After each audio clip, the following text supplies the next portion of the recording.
Great green wall వంటి కీలకమైన project పనులు నిర్దేశిత సమయం ప్రకారం చేయకపోవడంపై ఉప ముఖ్యమంత్రి పవన్ కళ్యాణ్ అటవీశాఖ అధికారులను ప్రశ్నించారు. అటవీ భూముల పరిరక్షణలో బాధ్యతాయుతంగా వ్యవహరించని కొందరు అధికారులపై ఆగ్రహం వ్యక్తం చేశారు.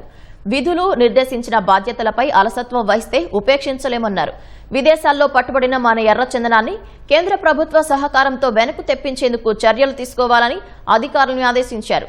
గ్రీన్ కవర్ 50% పెంచడానికి వారం రోజుల్లో ఏపీ గ్రీన్ సొసైటీ ఏర్పాటు చేయాలని సూచించారు. అటవీ శాఖ చేపట్టిన కార్యక్రమాలపై ఉప ముఖ్యమంత్రి పవన్ కళ్యాణ్ సమీక్షా సమావేశం నిర్వహించారు.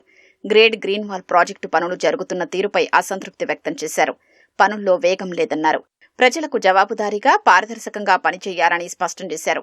వనజీవి రామయ్య, దుస్సర్ల సత్యనారాయణ వంటి పర్యావరణ ప్రేమికులు ఒంటరిగా అంతటి హరిత విప్లవాన్ని సాధించినప్పుడు ఒక వ్యవస్థగా మనం ఎంత చెయ్యాలి? నిజమైన సంకల్పంతో మనమంతా కలిసి ముందుకు సాగితే పచ్చని భవిష్యత్తు ఖచ్చితంగా సాధ్యమవుతుందన్నారు. స్వర్ణాంధ్ర విజన్ 2047లో భాగంగా 50% పచ్చదనం సాధించాలంటే నాటిన ప్రతి మొక్కను కాపాడాలని సూచించారు. పరిశ్రమలు నిబంధనల ప్రకారం తమ ప్రాంగణాల్లో గ్రీన్ కవర్ ఏర్పాటు చేయకపోతే కఠినంగా వ్యవహరించాలన్నారు.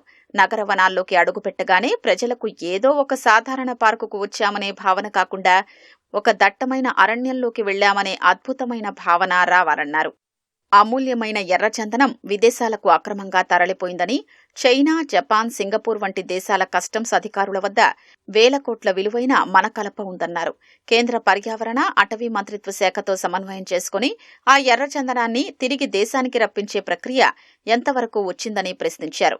ఇప్పటి వరకు ఎంత అటవీ భూమి కబ్జాకు గురైంది, ఎంత భూమిని అధికారులు వెనక్కి తీసుకున్నారు, ఎవరెవరిపై కేసులు నమోదు చేశారు అనే వివరాల్ని అటవీశాఖ అధికారిక వెబ్సైట్లో పొందుపర్చాలన్నారు. చిత్తూరు జిల్లా మంగళంపేట అడవుల్లో మాజీ మంత్రి పెద్దిరెడ్డి రామచంద్రారెడ్డి కుటుంబం, కడప జిల్లాలో సజ్జల రామకృష్ణారెడ్డి కుటుంబం ఆక్రమించుకున్న అటవీ భూముల్ని వెనక్కి తీసుకున్నట్లు తెలిపారు. ఇతర ప్రాంతాల్లో అటవీ భూములు ఆక్రమణ నుంచి విడిపించి బాధ్యులపై కేసులు నమోదు చేయాలని ఆదేశించారు. అటవీ భూముల రక్షణ కోసం సరిహద్దుల్ని ఖచ్చితంగా గుర్తించేలా తక్షణమే కర్ణాటక తరహాలో జియో ట్యాగ్ స్పేషియల్ సర్వే నిర్వహించాలన్నారు.